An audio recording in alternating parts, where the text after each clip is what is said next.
Hello, good morning. Hi guys, ngayong araw ang gagawin ko ay magluluto ako ng sinigang na tilapia. Let's go! Yan na nga guys, bumili ako kanina ng tilapia sa Talipapa, 4 na piraso. Haluan ko siya ng okra,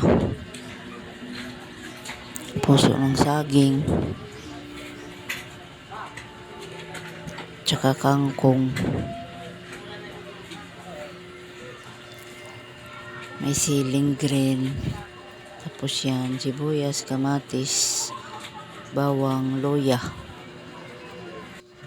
Ngayon nagpainit na ako ng mantika sa kaldero. Sa kaldero ako magluluto kasi lagyan ko ng sabaw. Masarap kasi pag igisa mo muna sa kamo sabawan.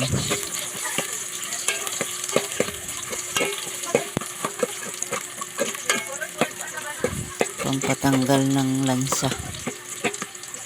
Kung gusto nyo magluto ng sinigang guys, ganito lang gagawin nyo.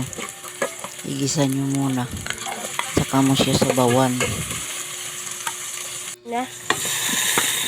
So yan na nga guys, ilagay ko na yung puso. Unahin ko yung puso kasi medyo matigas. Yan, nilagyan ko na siya ng sabaw guys. Lagyan ko na rin siya ng patis, pampalasa, tsaka pamintang durog. So pulo na nga siya guys. Hindi ko na binidyohan kanina paglagay ko ng isda.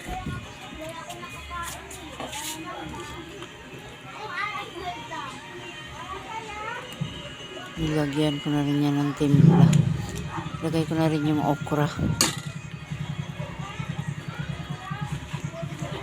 Tapos lagay ko na rin yung kangkong. Pangit.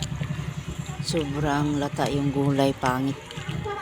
Overcook na. Lagyan ko na rin siya ng sinigang. Sinigang na original yung ilagay ko. Para maasim.